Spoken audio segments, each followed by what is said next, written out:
I recently did a video where I referenced Donald Trump being comfortable with the surroundings of criminals. That was funny, but this one is going to be more specific. Donald Trump has a misogyny club. Donald Trump, obviously, I consider a misogynist. But take a look at the people that surround Donald Trump. I mean, the people that are part of his inner circle. You have Roger Ailes, and we all know about his escapades at Fox News. You have Rudy Giuliani, who he was so bad that when he was mayor, his wife kicked him out of Gracie Mansion, which is the residence for the mayor of New York, because he was screwing around on her, and she busted him, and it was all over the New York City papers. Then you have Steve Bannon. He was so bad and so threatening that he told his wife at the time that she better leave town because there was a lawsuit filed, and if she had testified, his ass would have gone to jail. So he made sure that he got her out of town. And then you have the piece de resistance, Newt Gingrich. This prick was so bad that while one of his wives, one of them, I guess it was the first wife, was in the hospital undergoing cancer surgery, he goes into the hospital and delivers to her divorce papers. This prick was so bad he couldn't wait to see what the outcome of the surgery was going to be, that he had to go into the hospital to give her the papers. Here's a clip from the Lawrence O'Donnell show, basically outlining that. My thing is, Kellyanne Conway better be careful.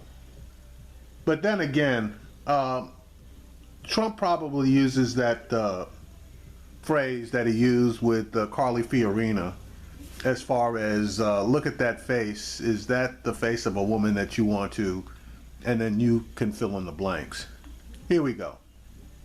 A Tony Award-winning playwright Eve Ensler imagined the possibility of a Trump presidency in a piece for the Huffington Post.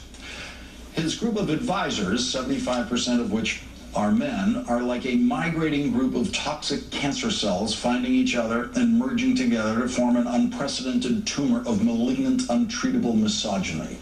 We only have to look to the terrifying, soul-destroying, women-hating culture created by Roger Ailes, now one of Trump's chief advisors, under his 20-year reign at Fox News, to get a hint of what the new culture will be like for women.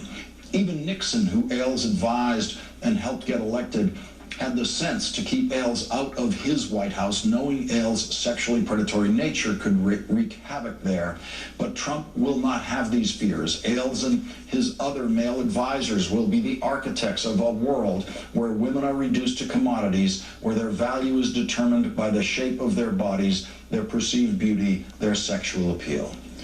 Joining us now, Eve Ensler, Tony Award-winning playwright and performer, best known as the author of the Vagina Monologues, of course. She is one of the people who started the group Stop, what is it? Stop Trump? Stop Hate, Dump Trump.com. Great. Eve, thank you very much for joining us tonight. I really appreciate it. Oh, one guy I forgot was Bill O'Reilly. This guy not only beat the shit out of his wife and his kids, and went to court, and the court decided that he should be nowhere near his kids, but he was also mentioned in the lawsuits that were filed against Fox, as far as him sending out messages to women at Fox while he and calling women at Fox, making all kinds of sexually explicit comments while he jerked off on the phone. So that basically completes the circle. Here's the comments. I read your piece this morning, and as usual, framings and language that made thoughts that might have been somewhere near my mind vivid and clear. And I just want to begin by something that's developed just tonight. We heard Donald Trump using the word vagina in a very different way with Howard Stern, and I'd like you to just listen to what Donald Trump's life advice was to Howard Stern. Let's listen to this.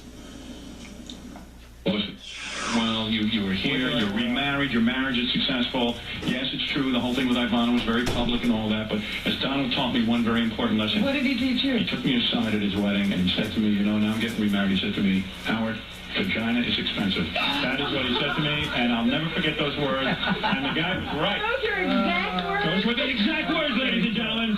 And don't I know it? And this is my wife keep reminding me of that. The great Donald Trump, everybody. And Eve, that was back just about the same time that the Vagina Monologues was probably in its first year of performance, that Donald Trump said that to Howard Stern. And you know, we have a right at various points to hope that we've evolved to a certain point, and then we hear things like that. Yes. Well, it doesn't surprise me, because I think over the last year and a half of the gory days of Donald Trump, I think what we've seen, and what I was trying to really kind of aggregate the data that has been revealed over these months, is we've seen an alarming and undeniable pattern of escalated rise in rape culture. And I think there are so many directions to look in, whether it begins with Donald Trump being accused of rape himself 3 times, once of a 13-year-old girl, whether it's being accused in several cases of sexual harassment, whether it's the bizarre incest line he's been crossing with his daughter, talking about he would date her and talking about how hot she is to other women, or whether it's surrounding himself with men are accused harassers, accused batterers, and known misogynists. We are seeing something that, to me, is utterly terrifying.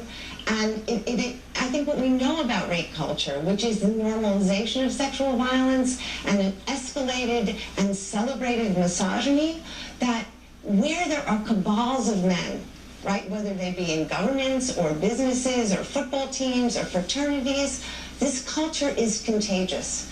And it impacts everything around it, and it divides and subdivides and begins to control the entire culture.